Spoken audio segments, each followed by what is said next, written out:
जगत पूज्ये जगत द्वंद्वे सर्वशक्ति स्वरूपिणी सर्वात्मिके श्री कौमारी जगन्मात नमोस्तुते। त्रिपुरां त्रिगुणाधारां मार्ग ज्ञान स्वरूपिणी त्रैलोक्यवन्दिता देवी त्रिमूर्ति प्रणमाम्यहम्। कालिकां तु कलातीतां कल्याण हृदयां शिवां कल्याण जननी नित्यं कल्याणीं प्रणमाम्यहम्। आनिमादि गुणोदारां मकराकारकक्षुषम् अंतशक्ति भेदां तां कामाक्षी प्रणमाम्यहम्। चंडवीरां चंडमायां चंडमुंडप्रपञ्चनीं तां नमामि च देवेशीं चंडिकां चंडविक्रमां। सुखानन्दकरीं शान्तां सर्वदेवैर्नमस्कृतां सर्वभूतात्मिकां देवीं शाम्भवीं प्रणमाम्यहम्। चण्डवीरां चण्डमायां रक्तबीजप्रभञ्जनीं तां नमामि च देवेशीं कालरात्रिं गुणशालिनीं। सुंदरीं स्वर्ण सर्वांगीं सुख सौभाग्यदायिनीं संतोषजननीं देवीं महागौरी प्रणमाम्यहम्। दुर्गमे दुस्तरे कार्य भयदुर्ग विनाशिनी प्रणमामि सदा भक्त्या दुर्गा दुर्गतिनाशिनी। ओम महालक्ष्मै नमो नमः। ओम विष्णुप्रियाय नमो नमः। ओम धनप्रदाय नमो नमः। ओम विश्वजनन्यै नमो नमः। ओम महालक्ष्मै नमो नमः। ओम विष्णुप्रियाय नमो नमः। ओम धनप्रदाय नमो नमः। ओम विश्वजनन्यै नमो नमः। ओम कृष्णाय वासुदेवाय हरये परमात्मने प्रणतः क्लेशनाशाय गोविन्दाय नमो नमः। ओम कृष्णाय वासुदेवाय हरये परमात्मने प्रणतः क्लेशनाशाय गोविन्दाय नमो नमः। निशुम्भ शुम्भ मर्दिनीं प्रचंड मुंड खंडिनीं वने रणे प्रकाशिनीं भजामि विंध्यवासिनीं। त्रिशूल रत्नधारिणीं धराविघात हारिणीं ग्रहे ग्रहे निवासिनीं भजामि विंध्यवासिनीं। दरिद्र दुख हारिणीं सतां विभूतिकारिणीं वियोग शोक हारिणीं भजामि विंध्यवासिनीं। लसत्सुलोल लोचनां लतां सदा वरप्रदां कपालशूलधारिणीं भजामि विंध्यवासिनीं। करे मुदा गदाधरां शिवां शिवप्रदायिनीं वरावराननां शुभां भजामि विंध्यवासिनीं। ऋषीन्द्रजामिनप्रदातिर्दास्यरूपधारिणीं जले स्थले निवासिनीं भजामि विंध्यवासिनीं। विशिष्ट सृष्टिकारिणीं विशालरूपधारिणीं महोदरां विशालिनीं भजामि विंध्यवासिनीं। पुरन्दरादिसेवितां मुरादिवंशखण्डिनीं विशुद्धबुद्धिकारिणीं भजामि विन्ध्यवासिनीम्। श्रीनिवास जगन्नाथ श्री हरे भक्तवत्सल लक्ष्मीपते नमस्तुभ्यं त्राहि मां भवसागरात्। राधारमण गोविंद भक्त काम परपूरक नारायण नमस्तुभ्यं त्राहि मां भवसागरात्। दामोदर महोदार सर्वापत्ति निवारण ऋषिकेश नमस्तुभ्यं त्राहि मां भवसागरात्। गरुड़ध्वज वैकुंठ निवासिन् केशवाच्युत जनार्दन नमस्तुभ्यं त्राहि मां भवसागरात्। शंख चक्र गदा पद्मधर श्रीवत्सलाछन मेघश्याम नमस्तुभ्यं त्राहि मां भवसागरात्। त्वं माता त्वं पिता बन्धु सद्गुरुस्त्वं दयानिधि त्वत्तोऽन्यो न परो देव त्राहि मां भवसागरात्। न जाने दान धर्मादि योगं यागं तपोजपं त्वं केवलं कुरु दयां त्राहि मां भवसागरात्। न मत्समो यद्पि पापकर्ता न त्वत्समोऽथापि हि पापहर्ता विज्ञापितं त्वेतच्छेषसाक्षिन् मामुद्धरार्थ पतितं त्वाने। भजे विशेष सुंदरम समस्त पाप खंडनम सभक्त चित्तरंजनम सदैव राममद्वयं जटाकलाप शोभितं समस्त पाप नाशकं सभक्त भीतिभंजनं भजेह राममद्वयम्। निज स्वरूप बोधकं कृपाकरं भवापहं समं शिवं निरञ्जनं भजेह राममद्वयम्। सदा प्रपञ्चकल्पितं हयनामरूप वास्तवं निराकृति निरामयं भजेह राममद्वयम्। निशप्रपञ्च निर्विकल्प निर्मलं निरामयं चिदेकरूप सन्ततं भजेह राममद्वयम्। भवाब्धिपोतरूपकं हयशेषदेहकल्पितं गुणाकरं कृपाकरं भजेह राममद्वयम्। महावाक्यबोधकेर विराजमन् वाक्पदे परब्रह्मव्यापकं भजेह राममद्वयम्। शिवप्रदं सुखप्रदं भवच्छिदं भ्रमापहं विराजमानदैशिकं भजेह राममद्वयम्।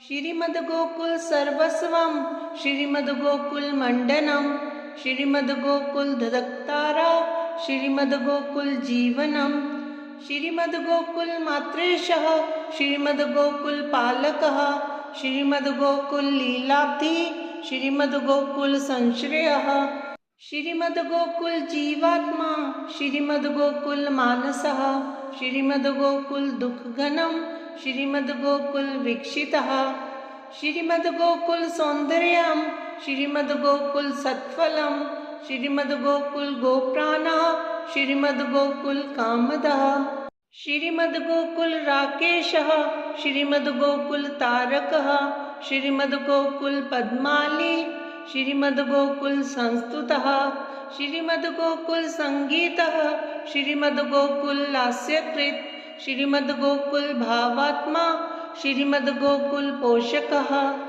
श्रीमद्गोकुल हृत्स्थानः श्रीमद्गोकुल संवृतः श्रीमद्गोकुल ददक्पुष्पः श्रीमद्गोकुलमोदितः श्रीमद्गोकुलगोपीशः श्रीमद्गोकुललालितः श्रीमद्गोकुलभोग्यश्री श्रीमद्गोकुलसर्वकृत इमानि श्रीगोकुलेश नामानि वदनेमं वसन्तु सन्ततं च लीला च हृदये सदा। ॐ वसुदेवं सुतं देवं कंसचाणूरमर्दनं देवकी परमानन्दं कृष्णं वन्दे जगद्गुरुम् अत्सि पुष्पसङ्काशं हारनूपुरशोभितं रत्नकङ्कणकैयूरं कृष्णं वन्दे जगद्गुरुम् कुटिलालकसंयुक्तं पूर्णचन्द्रनिभाननं विलसत्कुण्डलधरं कृष्णं वन्दे जगद्गुरुम् मन्दारगन्धसंयुक्तं चारुहासं चतुर्भुजं बहिरीपिच्छाचूडाङ्गं कृष्णं वन्दे जगद्गुरुम् उत्फुल्लपद्मपत्राक्षं नीलजीमुत्सन्निभं यादवानां शिरोरत्नं कृष्णं वन्दे जगद्गुरुम् रुक्मिणीकेलिसंयुक्तं पीताम्बरसुशोभितम्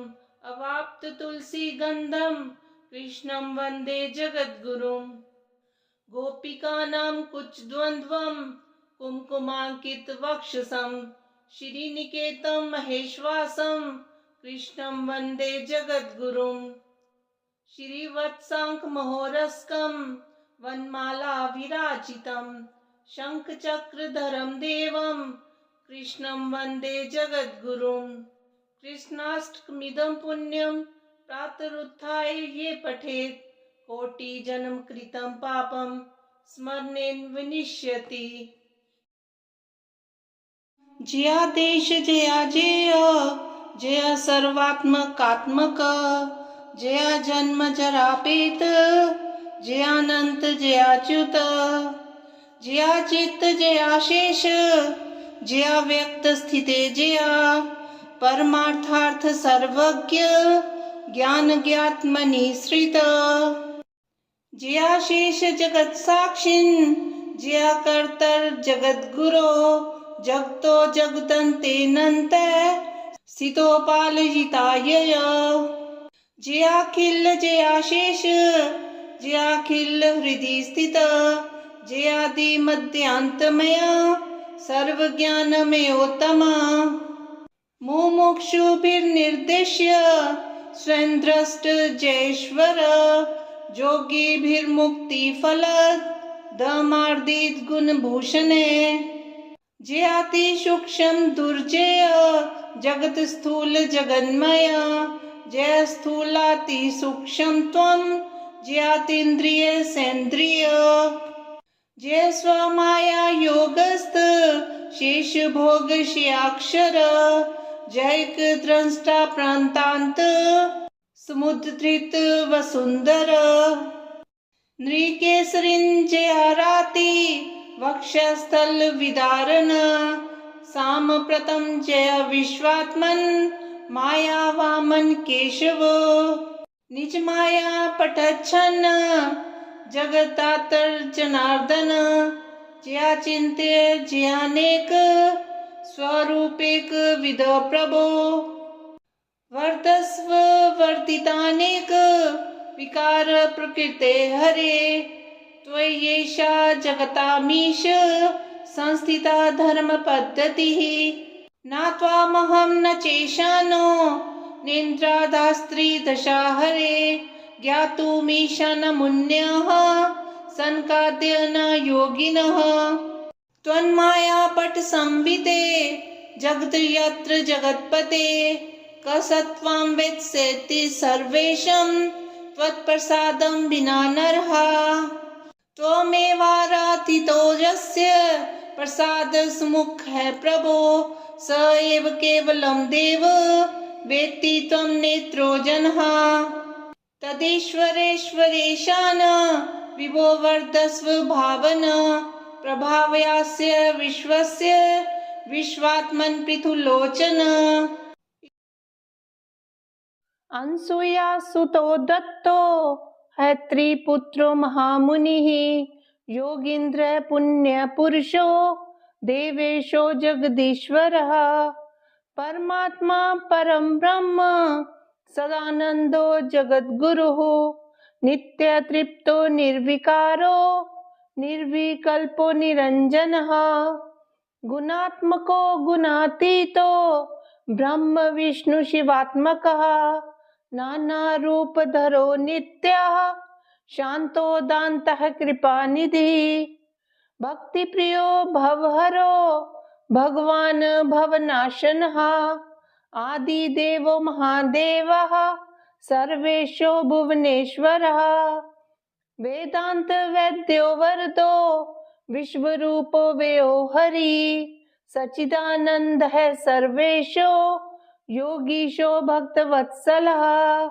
दिगंबरो दिव्यमूर्तिर् दिव्यभूति विभूषणः अनादि सिद्ध सुलभो भक्तवांछित दायकः एको नेको हय द्वितीयो निगमागम पंडितः भुक्ति मुक्ति प्रदाता च कार्तवीर्य वर प्रदा शाश्वतांगो विशुद्धात्मा विश्वात्मा विश्वतो मुखः सर्वेश्वरः सदा तुष्टः सर्वमंगलदायकः निष्कलंको निराभासो निर्विकल्पो निराश्रयः पुरुषोत्तमो लोकनाथः पुराण पुरुषो नघः अपार महिमानंतो हयादंतरहिताकृतिः संसार वन्दावाग्निर् भवसागर तारकः श्रीनिवासो विशालाक्षः क्षीराब्धिशयनोच्युतः सर्वपापक्षयकरः तापत्रय निवारणः लोकेशः सर्वभूतेषु व्यापकः करुणामयः ब्रह्मादि वंदितपदो मुनिवन्द्यः स्तुतिप्रियः नाम रूप क्रियातीतो निःस्पृहो निर्मलात्मकः मायाधीशो महात्मा च महादेवो महेश्वरः व्याघ्रचर्माम्बरधरो नागकुण्डलभूषणः सर्वलक्षण संपूर्णः सर्वसिद्धिप्रदायकः सर्वज्ञः करुणासिन्धुः सर्पहार सदाशिवः सह्याद्रिवासः सर्वात्मा भवबन्ध विमोचनः विशंबरो विश्वनाथो जगन्नाथो जगत्प्रभुः ओम भूर्भुवः सुवरो मीति दिग्विमोकः नित्यं पठति यो भक्त्या सर्वपापे प्रमुच्यते सर्वदुःखप्रशमनं सर्वारिष्टनिवारणम् भोगमोक्षप्रदं नृणां दत्तसायुज्यदायकं पठन्ति ये प्रयत्नेन सत्यं सत्यं वदाम्यहम् विशिष्ट रोगोषद्बोधभावात् रोगब्रजाभाव विधान वीरम् न तत्र यान्तश्च कदापि मोहम् धन्वन्तरिं वैद्यवरं नमामि पीयूषपाणिं कुशलं क्रियासु धीरं निरीहं शुभदं दयालुं परबुद्धसाङ्गाङ्गद्वेदविद्यं धन्वन्तरिं वैद्यवरं नमामि स्वस्थेषु मैत्रीं करुणां रुजार्ते प्रीतिषु साध्य विदधानमेव उपेक्षणञ्चासु मुमुक्षुमर्य धन्वन्तरिं वैद्यवरं नमामि इच्छन्तमग्र्यं परमं स्वधर्मं दुःखात् प्रयत्नेन सधातुराणां निजात्मजानामिव रक्षितारं धन्वन्तरिं वैद्यवरं नमामि भूतानुकम्पेति परो हि धर्मः निश्चित्य पथ्येन गदघनं स्मात् सुसिद्धिमन्तं सुखिनं प्रशान्तं धन्वन्तरिं वैद्यवरं नमामि। पूषां गदानां विविधे निधाने लिङ्गेषु शान्तो च भवा प्रवृत्तो चतुर्विधज्ञानविशेषभाजं धन्वन्तरिं वैद्यवरं नमामि। देशस्य कालस्य तनोर्गदानां द्रव्यस्य दोषस्य रसस्य चापि अशेषतत्त्वज्ञवरं प्रभावात् धन्वन्तरिं वैद्यवरं नमामि। स्पर्शावगम्यर्बहुभिस्तु भावैः शरीरजातेर्गतपीडितानाम् आयुपर्माणान्नयबुध्यमानं धन्वन्तरिं वैद्यवरं नमामि। असाध्यवर्जपर्याप्यान् साध्यमयांसिद्ध्य सुयोगसङ्गाः निघ्नन्तं व्याहतबुद्धिवेगं धन्वन्तरिं वैद्यवरं नमामि।